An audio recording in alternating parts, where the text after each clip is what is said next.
आज हम SVIPO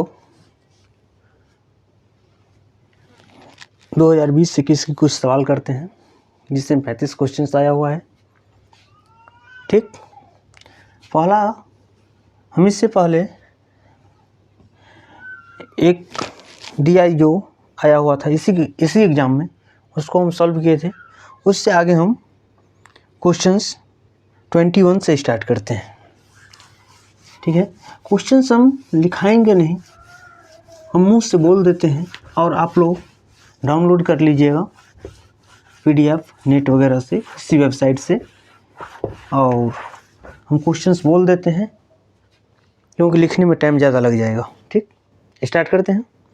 पहला है, हम इंग्लिश में लिखते हैं। ठीक, ratio of sum of 2/5 of the present age of Anu and present age of Neela to the present age of Neela is 2:1। इसका मतलब ये हुआ, बोल रहा है sum of 2/5 of the present age of Anu की प्रेजेंट एज का 2/5 एंड नीला का दोनों का योग, और नीला के प्रेजेंट एज से रेशियो 2:1 है। हम इसको ऐसे लिख सकते हैं 2/5 अनु का परसेंटेज, ठीक है, प्लस नीला का परसेंटेज, ठीक है, इसका रेशियो नीला के रेशियो से 2:1 दिया हुआ है। ठीक है, इस लाइन का तात्पर्य है, अगर फिर से बोल रहा है if the average present age of Anu, Neela और माला इज 27। ठीक है, यहाँ हम लिख सकते हैं अनु प्लस नीला प्लस माला, इसका एवरेज है 27, तो हम टोटल को एक्चुअल में लिख सकते हैं 27:3:81। ठीक है, प्रेजेंट एज का इसका एवरेज है 81 लिख सकते हैं। फिर बोल रहा है आगे, and the age of Mala after 15 years is 60% more than her present age. मतलब बोल रहा है 15 साल के बाद में माला का जो प्रेजेंट एज है उसका 60% हो जाएगा, मतलब 60% अधिक हो जाएगा। इसका ये लाइन का क्या मतलब है, फिर से समझो। The age of Mala after 15 years is 60% more than the present age. इसका मतलब ये हो गया, जो प्रेजेंट एज अभी है उसका 60% अधिक हो जाएगा 15 साल के बाद। तो हम इसको कैसे लिख सकते हैं, इसको हम लिख सकते हैं मतलब 60% अधिक हो जाएगा, मतलब 60% को हम कितना लिख सकते हैं, 60% का मतलब 3/5, 60% का मतलब 3/5, लेकिन अधिक हो जाएगा, इसका मतलब कितना होगा 8/5 हो जाएगा। लेकिन ये बोल रहा है कितने साल के बाद, 15 सालों के बाद। इस दोनों का गैप कितना है 3, लेकिन एक्चुअल में कितना है 15 साल, 15 ईयर, तो एक का मान 15, तो ये हो गया 40 और ये हो गया 25 ईयर। ठीक है, माला का प्रेजेंट एज कितना है 25 ईयर्स है, माला का प्रेजेंट एज 25 ईयर है। ठीक है, माला का प्रेजेंट एज 25 ईयर है, तो यहाँ से हम 25 लिख सकते हैं और यहाँ से हम डिवाइड कर सकते हैं, मतलब हटा सकते हैं। तो कितना होगा, अगर हम 25 हटा दें तो कितना होगा, अनु प्लस नील का कितना होगा 56, अनु प्लस नील का कितना होगा 56। ठीक, यहाँ तक कोई दिक्कत नहीं होनी चाहिए। फिर बोल रहा है इसमें find the present age of Neela, present age of Neela. ठीक है, नीला का प्रेजेंट एज क्या होगा, इक्वल टू व्हाट। ठीक है, हम निकालने की कोशिश करते हैं।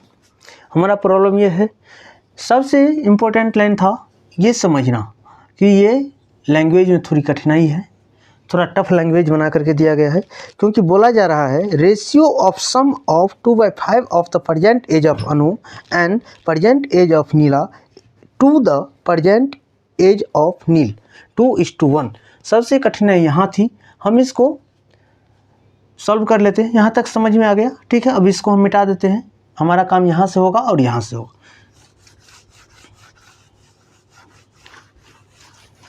इसको हम सॉल्व कर लें, 2/5 a plus n by n equal to 2/1। इसको हम क्रॉस मल्टीप्लाई कर लें, 2/5a plus n equal to 2n, इसको इधर ले जाएं तो 2/5a इक्वल टू n, इसको हम रेशियो बना लें a/n इक्वल टू 5/2, इसका रेशियो ये हो गया। ठीक है, इसका रेशियो ये हो गया, तो हम यहाँ से बोल सकते हैं 5x plus 2x equal to 57, 5x plus 2x equal to 57, 7x equal to 57, तो x का मान 8 है। ठीक है, तो नील का एज हमको पूछ रहा है, तो 2 × 8 16। ठीक है, क्या इतना टाइम लगना था? क्या हम और कुछ सोच सकते थे?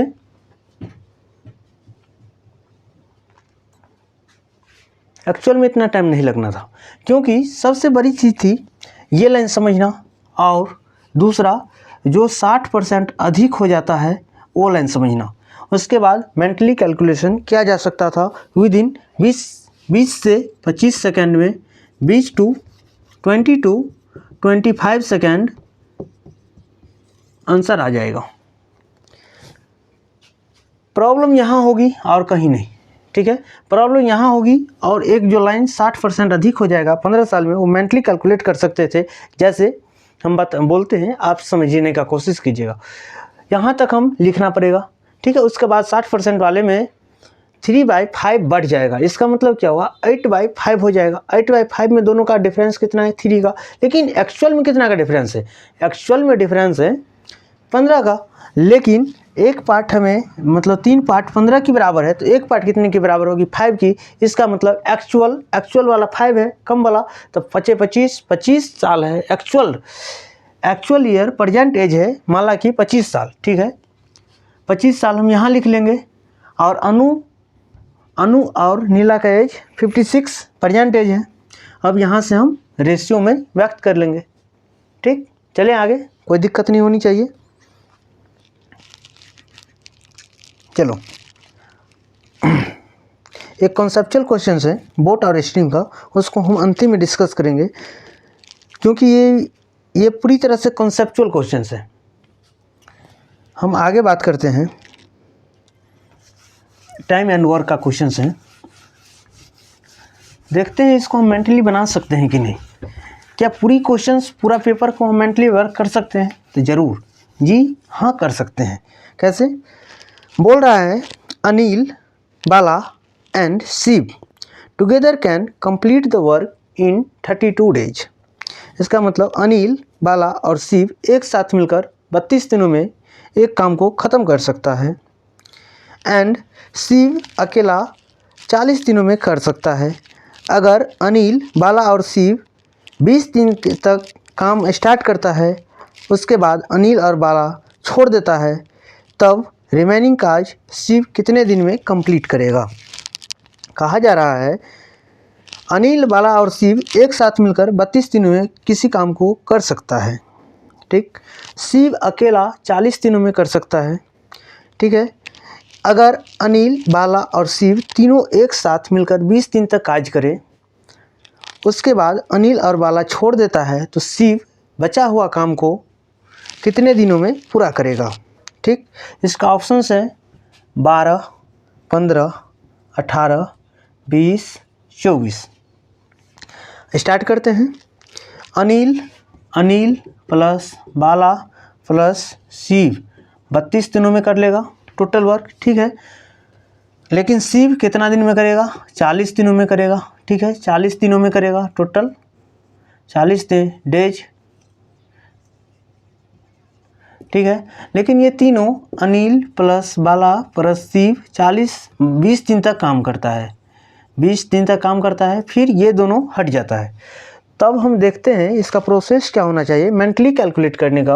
हम सोच रहे हैं ये 20 दिन में कितना % वर्क कर लेगा, तीनों मिल करके 20 दिन में कितना % वर्क कर लेगा। इसका मतलब 20 हम बोल सकते हैं 5/8। इसका मतलब 5/8 को हम कितना लिख सकते हैं? 62%, 62.5%। ठीक है, इतना वर्क हो गया है, 62.5 वर्क हो गया है, तो रिमेनिंग कितना है? रिमेनिंग है 37.5। 37.5% रिमेनिंग है। तब हमें बोला जा रहा है कि शिव के द्वारा 37.5% कितने दिनों में पूरा किया जा सकता है। तब हम बोल सकते हैं शिव 100% वर्क 40 दिनों में कर रहा है, तो 37.5% वर्क कितना दिनों में करेगा। यहाँ से कैलकुलेशन करने का तरीका होना चाहिए कि हम फास्ट कैलकुलेशन कैसे करें, क्योंकि bank exam all about calculation based होता है, क्योंकि 20 से 25 मिनट मिलता है एक सब्जेक्ट पे और उसी में 35 क्वेश्चंस करना रहता है। तो यहाँ हम बोल सकते हैं 100% 40 मिनट 40 दिन में कर सकता है, तो इसका 25% कितना में होगा, 25% इसका 1/4 कर देंगे तो 10 दिन, ठीक है। अगर 25% इतना है तो इसका हाफ कितना में होगा, 12.5%। 12.5% कितना में होगा, 12.5%, 5 डेज, ठीक है। अगर हम इस दोनों को जोड़ दें 37.5% कितना में होगा, तो 10 + 5 = 15 डेज में वर्क हो जाएगा, ठीक है। कोई दिक्कत नहीं हो। एक बार समझ लीजिए, ऐसा क्वेश्चंस विदिन 25 सेकेंड्स में हो जाएगा। क्योंकि हम करते हैं और आपको भी करवा देंगे।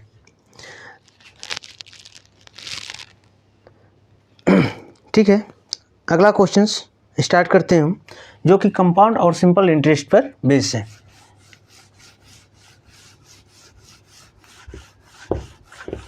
कंपाउंड और सिंपल इंटरेस्ट पर बेस्ड है। क्वेश्चंस हैं, question number 24, Dev has total of 12,000 with him partly invested in scheme A. इसका मतलब है देव नाम का एक आदमी है, उसके पास 12,000 रुपया है, ठीक है। उसमें पार्शली, इसका मतलब पार्शली का मतलब पार्टली मतलब कुछ स्कीम ए है और स्कीम बी है। एक स्कीम ए में कुछ बैलेंस जमा करता है जिसमें सिंपल इंटरेस्ट मिलता है, वो भी 20%। स्कीम ए में 20% सिंपल इंटरेस्ट, ठीक है। स्कीम बी है कुछ 12,000, टोटल कितना है, 12,000 है, ठीक है, 12,000 है। इसमें से कुछ स्कीम ए में सिंपल इंटरेस्ट पर लगाया है, इसमें से कुछ स्कीम बी में 18% पर कंपाउंड इंटरेस्ट दिया है, ठीक है, कंपाउंड इंटरेस्ट पर लगाया हुआ है। फिर बोल रहा है अगर 20% कंपाउंड इंटरेस्ट है और 18% सिंपल इंटरेस्ट है।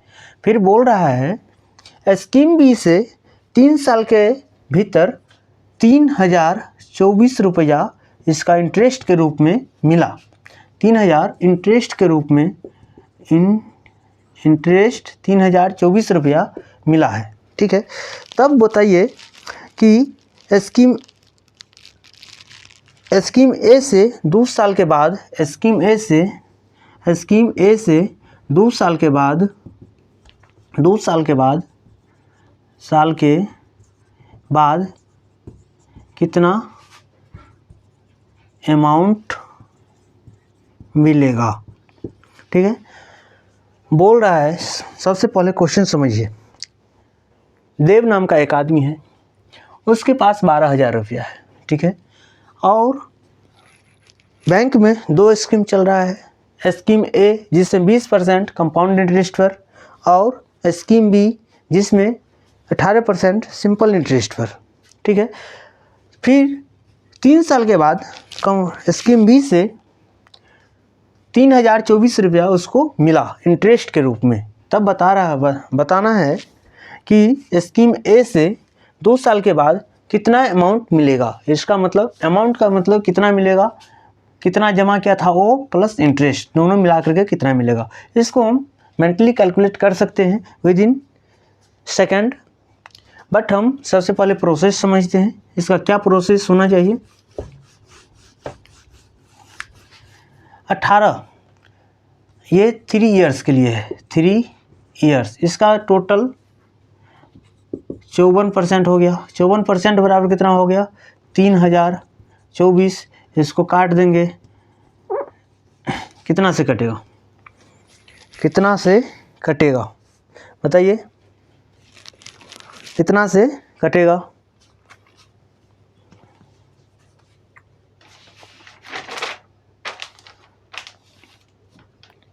कितना से घटेगा,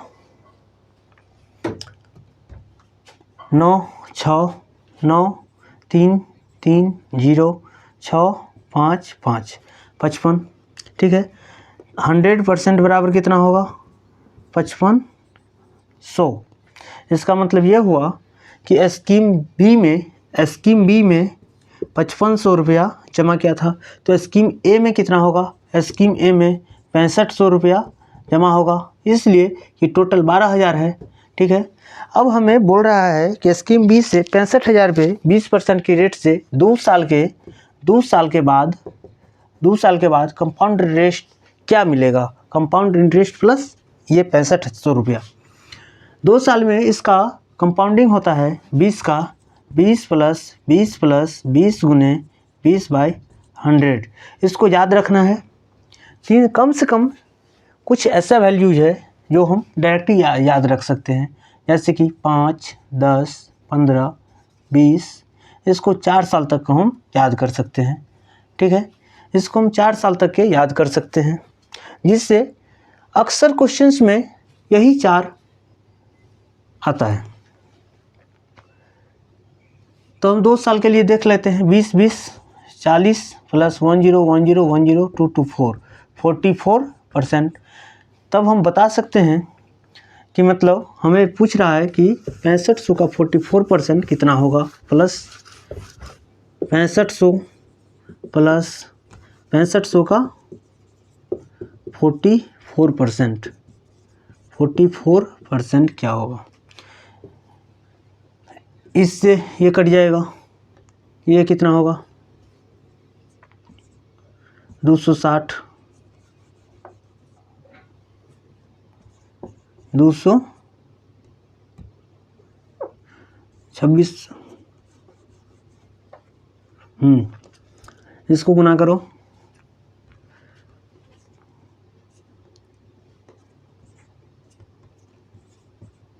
2600 260 0 6 8 2। इसको हम लिख सकते हैं 2860। ठीक है, 0 6 3 9। ठीक है, कोई दिक्कत नहीं होनी चाहिए।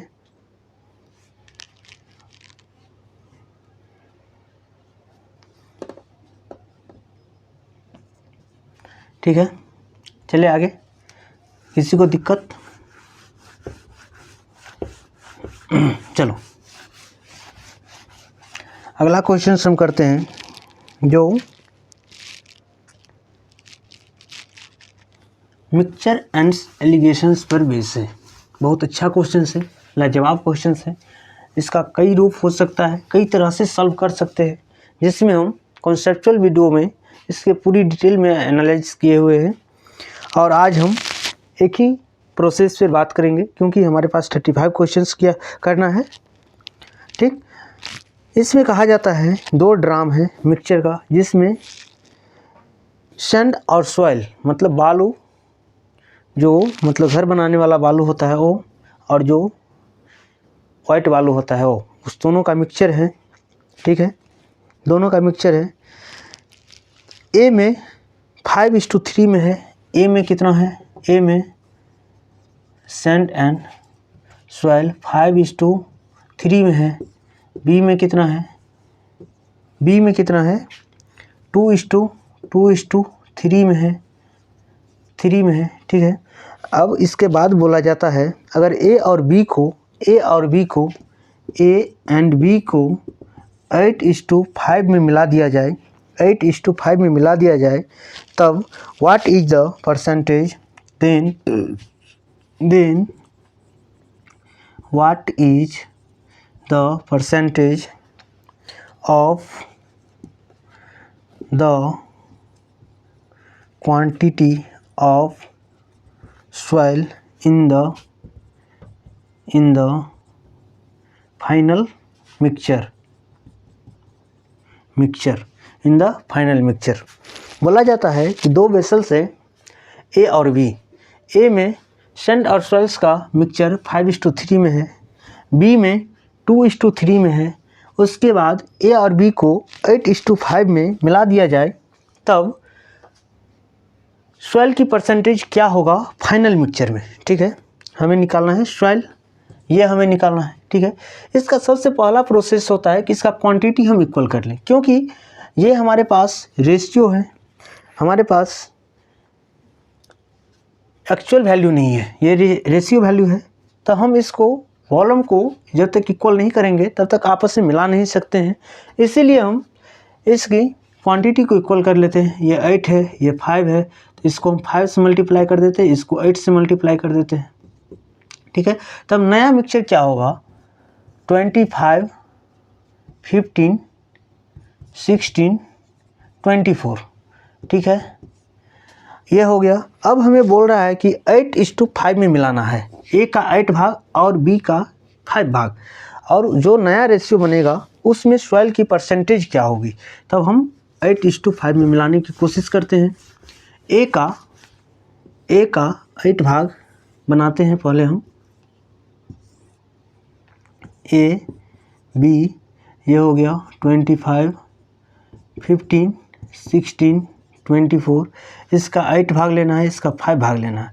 इसका मतलब ये 8 से मल्टीप्लाई होगा, ये 5 से मल्टीप्लाई होगा, और जो यहाँ बनेगा उसको हम, ये हो गया सॉइल, ठीक है, ये हो गया सैंड, ये हो गया सॉइल, ठीक। हम यहाँ बना लेते हैं 8, 25 अट्ठे 200 प्लस 25 अट्ठे 200 प्लस 16 पंचे 80, ठीक है, ये हो गया। फिर 15 अट्ठे 120 प्लस 24 पंचे 120, इसका मतलब हो गया 280:240, 280:240। तब हमें पूछ रहा है, इसको हम काट सकते हैं,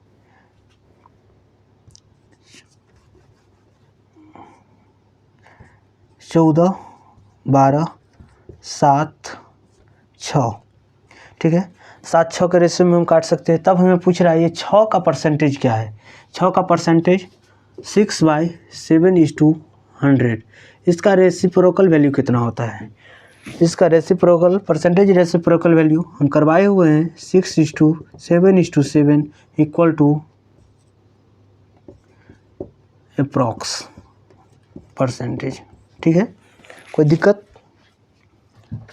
क्वेश्चन विद इन सेकेंड होने वाला है, टाइम इसलिए लग रहा है क्योंकि हमको समझाना पड़ रहा है, ठीक। चले आगे, अगला क्वेश्चंस। किसी को कोई दिक्कत नहीं होनी चाहिए। यहाँ नहीं समझे हैं तो कॉन्सेप्चुअल वीडियो देखेंगे, पूरी तरह से समझ जाइएगा, ठीक है। आगे चलते हैं।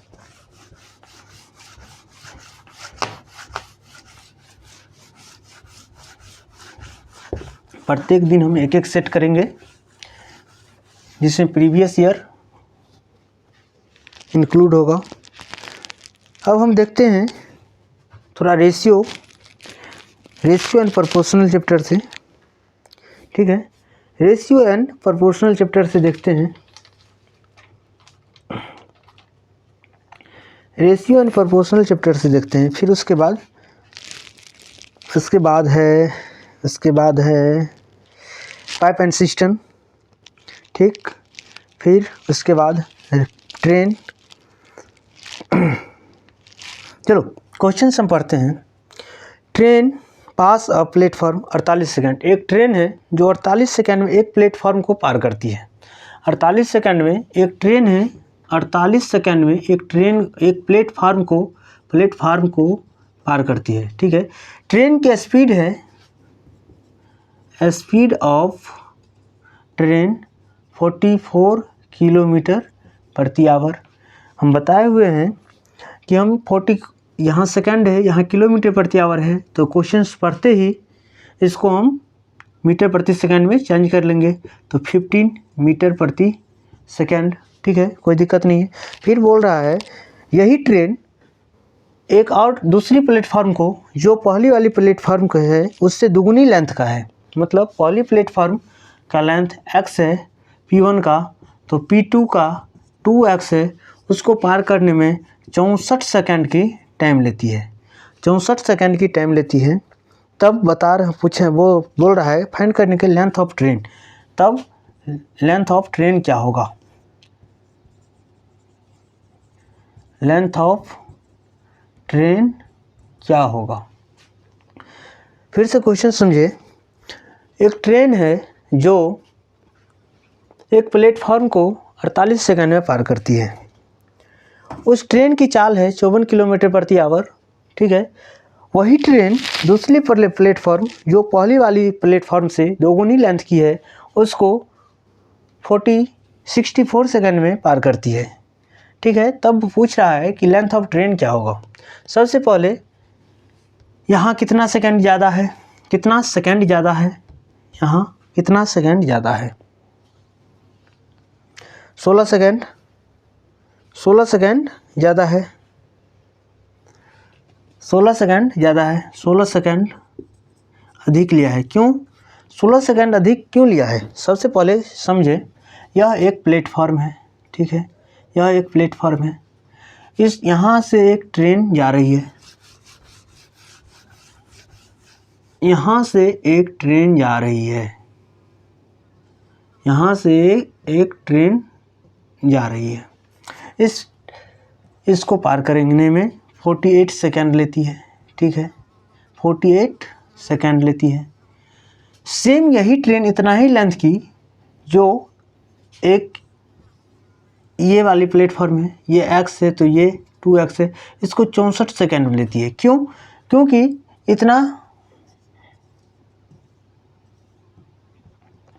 क्योंकि इतना हिस्सा बढ़ गया है, इतना हिस्सा x हिस्सा बढ़ने के कारण, x किलोमीटर बढ़ने के कारण 16 सेकंड अधिक लेता है, x सेकंड बढ़ने के कारण 16 सेकंड अधिक लेता है। तो हम बोल सकते हैं जो ये 16 सेकंड में पार करेगा, जितना दूरी 16 सेकंड में पार करेगी ये ट्रेन, उतना इस हाफ यानी कि x किलोमीटर को दर्शाएगी, ठीक है। इतना तो हम बोल सकते हैं। तो इसी तरह से हम निकाल लेते हैं 16 सेकंड गुने 15 किलोमीटर प्रति आवर। तो यहाँ से हम ये पता लगा सकते हैं, कि ये 16 सेकंड में एक मतलब x किलोमीटर की दूरी तय कर सकती है। इसका मतलब इस x की दूरी को तय करने के लिए 16 सेकंड ही ज़रूरत पड़ेगी यहाँ, लेकिन हमें कितना सेकंड की लगती है, 48 सेकंड, ठीक है। लेकिन ये x किलोमीटर की दूरी पार करने के लिए 16 सेकंड का ही ज़रूरत पड़ता है, लेकिन हमें लगता है 48 सेकंड। इसका मतलब क्या हुआ? इसका मतलब ये हुआ कि जो रिमेनिंग टाइम इसमें बचा हुआ है उसी से हम मल्टीप्लाई करेंगे। अगर जो यहाँ सेकंड बचा हुआ है उसी सेकंड में उस स्पीड से चलेंगे तो हमें ट्रेन की लेंथ मिल जाएगी। इसका मतलब 32 गुने 15, इसका लेंथ कितना होगा, 15 45, 450 प्लस 30, 480 किलोमीटर। ट्रेन की लेंथ कितनी है, 480 किलोमीटर, ठीक। कोई दिक्कत नहीं होनी चाहिए, चलिए आगे फिर से समझते हैं।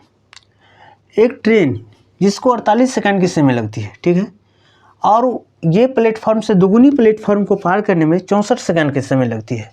लेकिन क्यों लगती है 64 सेकंड? मतलब 48 से 64 के बीच का गैप 16 सेकंड है। 16 सेकंड क्यों अधिक लगती है? क्योंकि इस प्लेटफॉर्म की लेंथ दोगुनी हो गई है। इसका मतलब ये x था तो ये 2x हो गया है। इसका मतलब x दूरी को तय करने में 16 सेकंड की टाइम लगती है, तब बचा हुआ टाइम 48 सेकंड में, मतलब 32 सेकंड में वो खुद की दूरी को पार करता है। इसका मतलब 32 सेकंड में जितना दूरी चलेगी वो ट्रेन की लेंथ होगी, ठीक।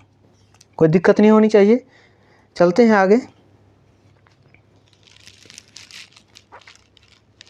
आगे चलते हैं। बोल रहा है पाइप एंड सिस्टम का क्वेश्चन है। 3 पाइप है A, B और C। 3 पाइप है A, B and C। A और B इनलेट पाइप है और C आउटलेट पाइप है। बोल रहा है 3 पाइप है A, B और C। A, B inlet pipe है और C आउटलेट पाइप है। ठीक है। ए अकेला इस टैंक को 20 घंटा में भर सकता है। ए अकेला 20 आवर्स में फिल कर सकता है, ठीक है। और फिर आगे बोल रहा है ए की एफिशिएंसी 75% है बी की, मतलब ए की एफिशिएंसी 75% है बी की एफिशिएंसी की, मतलब बी ए 75% एफिशिएंट है बी से, मतलब ए 3 काम करता है तो बी 4 काम करता है। ए 3 काम करता है तो बी 4 काम करता है, मतलब 1 घंटा में 3 काम करता है तो बी 1 घंटा में 4 काम करता है। तो अब यहाँ से हम निकाल सकते हैं, अगर ए 20 घंटा में काम करता है तो बी कितना देर में कर लेगा, बी 15 आवर्स में कर लेगा, आवर्स में फिल कर देगा, ठीक है। सी बोल रहा है फिर आगे बी के लिए, बी एफिशिएंट से B is double efficient of C, मतलब बोल रहा है जितना सी 1 घंटा में 1 काम करेगा उतना बी उसी 1 घंटा में 2 काम कर लेगा। इसका मतलब ये हुआ कि ये 15 घंटा में काम करता है तो सी 30 घंटा में काम करेगा, लेकिन सी आउटलेट पाइप है तो ये फिल नहीं, ये लीकेज करेगा।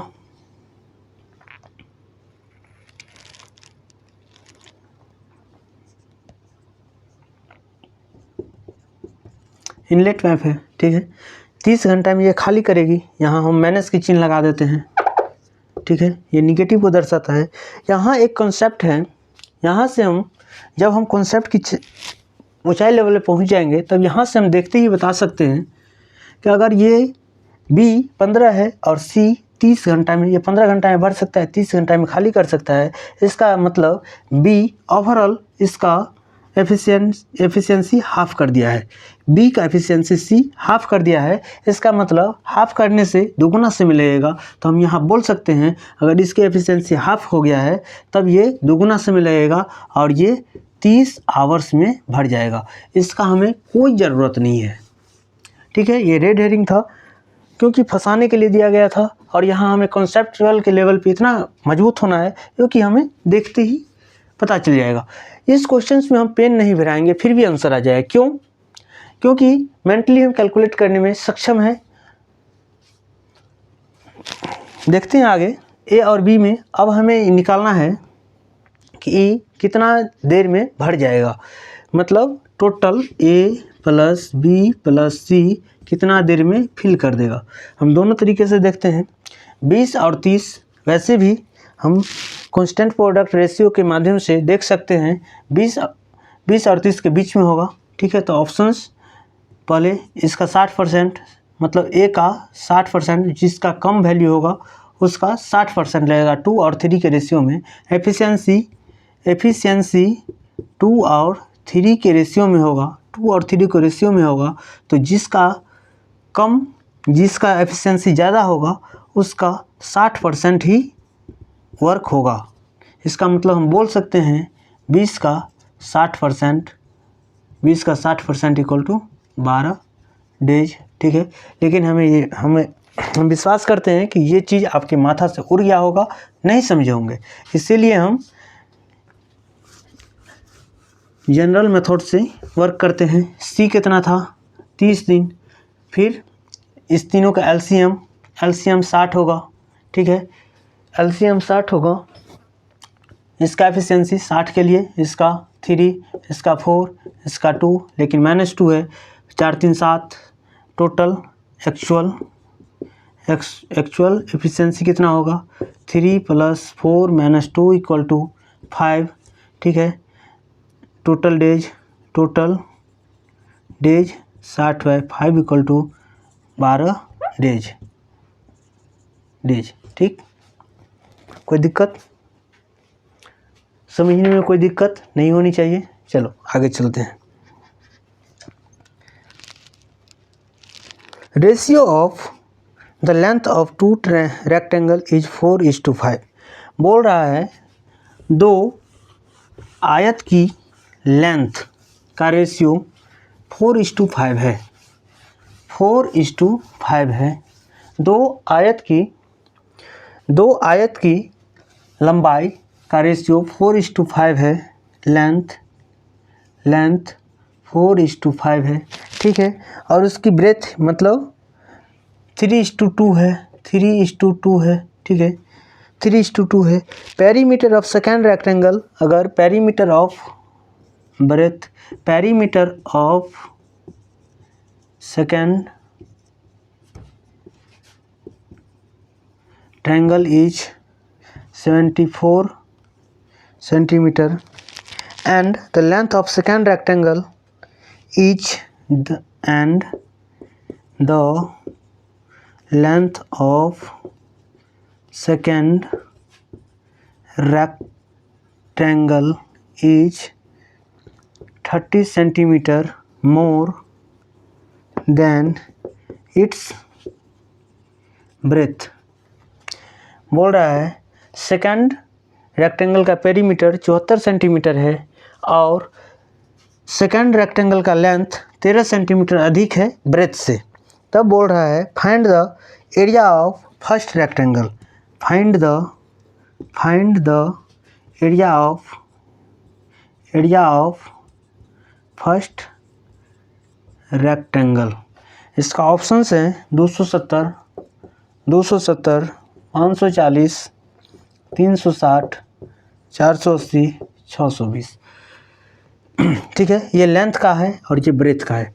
तो फर्स्ट ये हो गया रेक्टेंगल, तो हम इसको ऐसे बोल सकते हैं, हमें एरिया पूछ रहा है तो एरिया क्या होगा, L × B होता है, तो 4x गुने 3y यही होगा हमारा एरिया। सबसे पहले हम ऑप्शंस को देखते हैं, ये 12xy होगा, इसका मतलब 12 का मल्टीपल होगा, 12 का मल्टीपल होगा, एरिया 12 का मल्टीपल होगा। तब हम मल्टीपल देखते हैं ऑप्शंस में, तो ये कट जाएगा, ये कट जाएगा, ये कट जाएगा, फिर भी हमारे पास 2 ऑप्शंस है, इसीलिए हमें पूरा कैलकुलेट करना ही पड़ेगा। नहीं तो अगर एक ऑप्शंस होता तो हम डायरेक्ट यहाँ से टिक करके आगे निकल सकते थे, ठीक है। फिर हम बात करते हैं आगे, पूरा सॉल्व करते हैं, perimeter second rectangle 2:5x + 2y = 74। तब ये हो जाएगा 5x + 2y = 37, ठीक है। फिर ये बोल रहा है 13 सेंटीमीटर अधिक है, इसका मतलब 5x - 2y = 13 सेंटीमीटर, इस दोनों कट जाएगा, तो 10x = 40, 50, तो x = 5 और x = 5 हम इसमें पुट कर दें, इसमें तो कितना होगा, x = 5 पुट कर दें, x =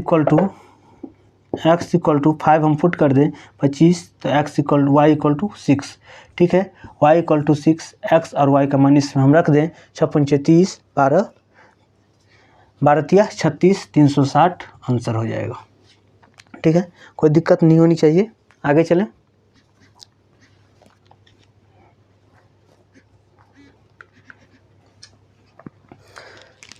आगे क्या है, कौन सी क्वेश्चंस हैं, चलो ये हो गया।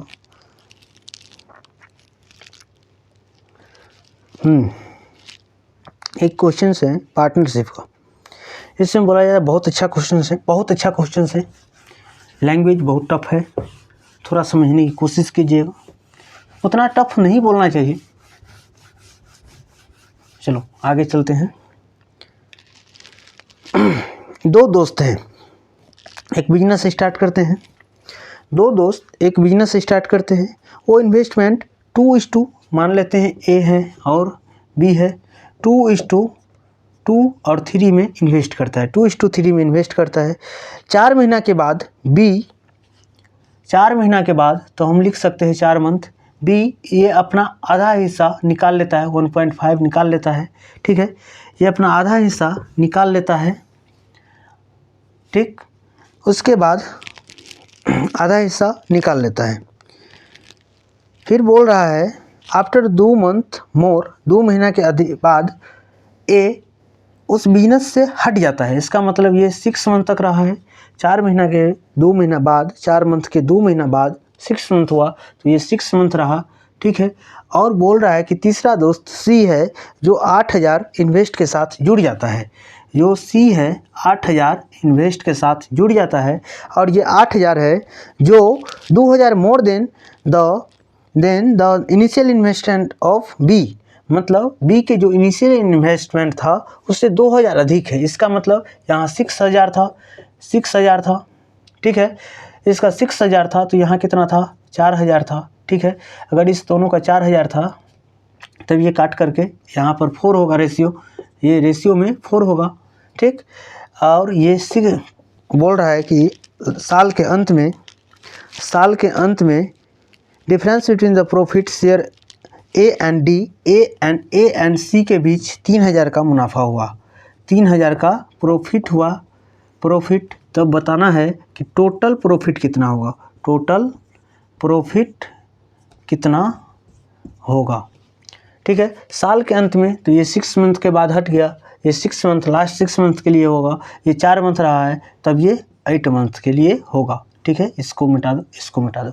अब हम रेशियो में डील कर लेते हैं। ये 12 हो गया, ये 12, ये 24 हो गया, ये 24 हो गया, ये 1 2 2।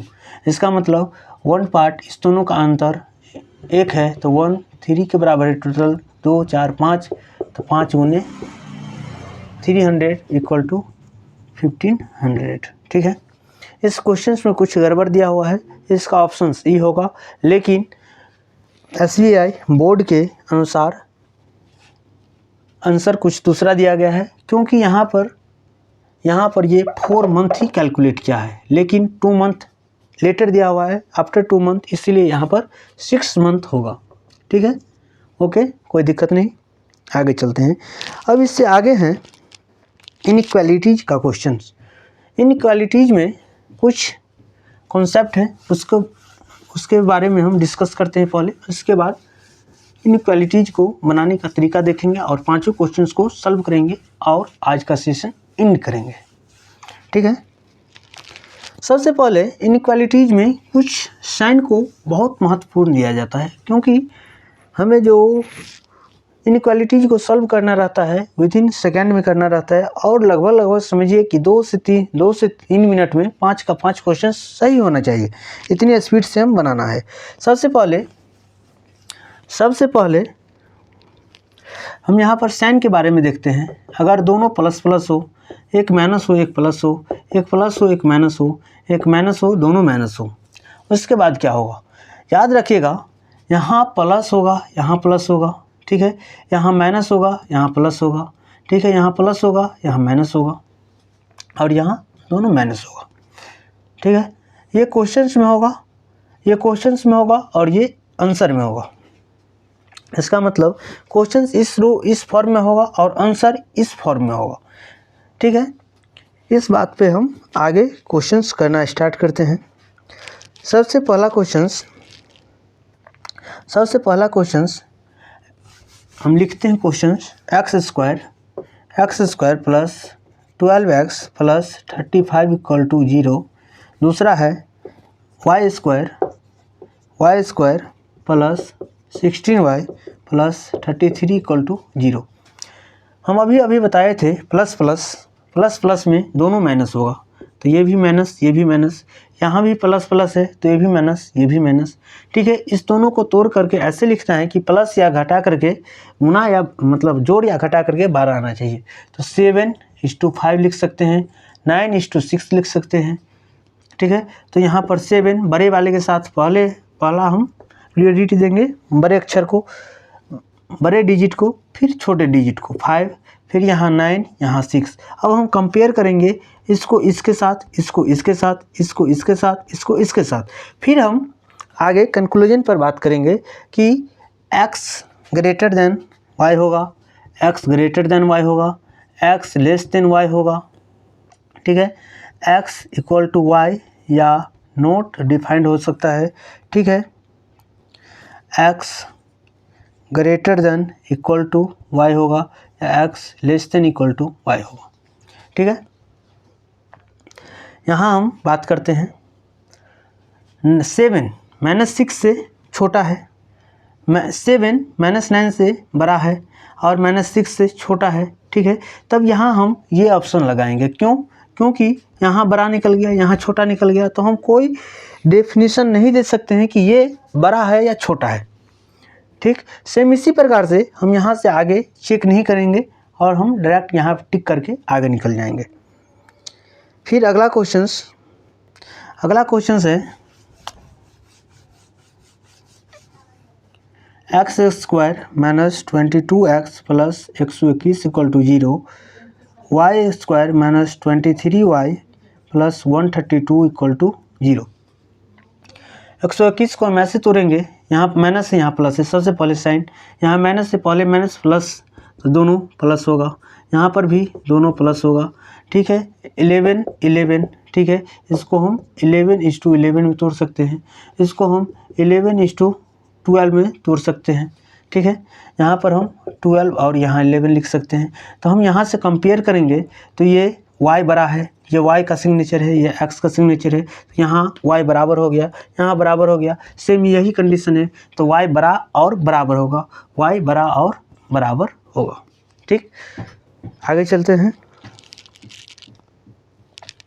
y बड़ा और बराबर होगा, ठीक है। फिर आगे चलते हैं,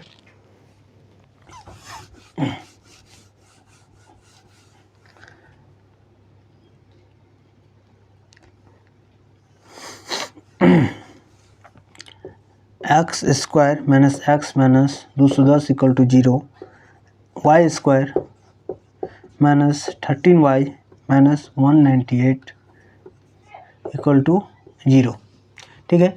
अब इसको तोड़ना है, 7:13, इसको हम 14 में तोड़ सकते हैं, 14 15, ठीक है। इसको हम कितना में तोड़ सकते हैं? अगर हम इसको 9 से 9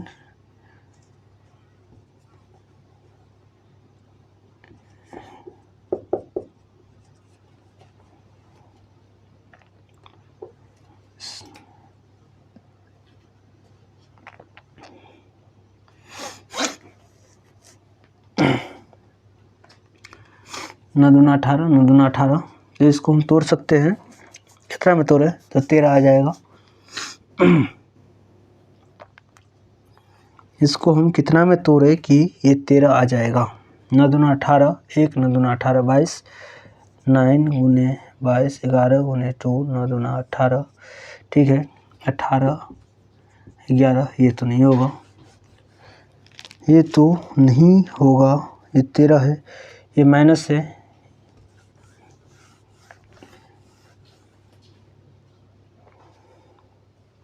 क्या होगा बताइए कोई। सबसे पहले ये दोनों माइनस माइनस है, तब हम क्या करेंगे? सबसे पहले ये दोनों माइनस माइनस है, तब क्या करेंगे? इसका सिंबल होगा, पहले प्लस होगा फिर माइनस होगा, यहाँ पर भी पहले प्लस होगा फिर माइनस होगा। यहाँ हम 15 14 दे सकते हैं, लेकिन हम यहाँ क्या दें?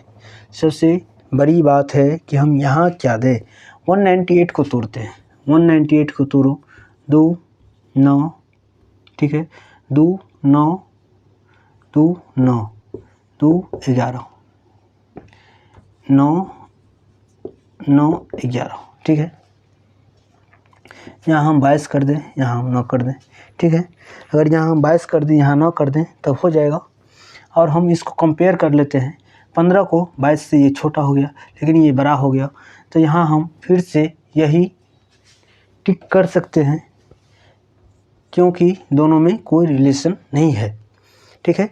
यहाँ हम कंप्लीट कर लिए हैं SBI PO 21 22 35 का 35 क्वेश्चंस कर लिए हैं। आज के लिए हम इतना ही रहने देते हैं, ठीक। Take care.